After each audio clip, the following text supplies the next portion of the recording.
Joanne Glover. I'm a founder and general manager of MOXIE Theatre.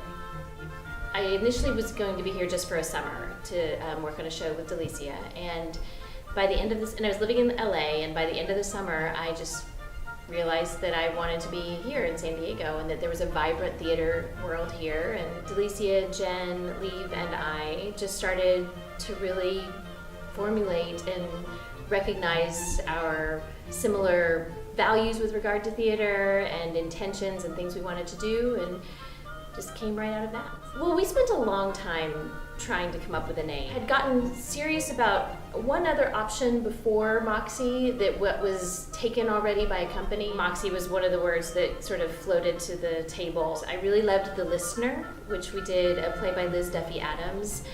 And I can't decide why. I mean, I love the play. And it was also a shorter run than we usually do, and I feel like that's part of why it was hard for me to let that show go, because we didn't run it quite as long. But I love Liz's voice and her just amazing, unique way of telling stories. And so I had a great time on that show. And Hickory Dickory, which we did last year, is another of my favorites that we've done. Marissa Wegerson, who did our next show, or wrote our next show, one of her plays. So those are probably two of my favorites that we've done.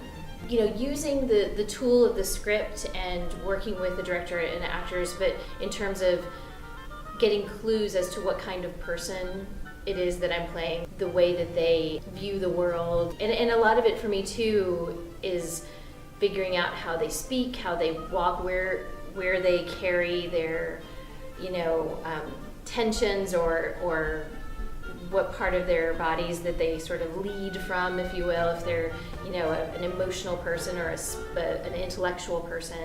Specificity and simplicity. So I do a lot of trying to get really specific about a character's path, like moment to moment, but also I think I'm getting better at it as I get older, but I'm really into not overthinking things, sort of approaching things from a more simple and straightforward way of being. Now I've gotten better at making choices and going with it, and then tossing it aside and trying something else if it doesn't work.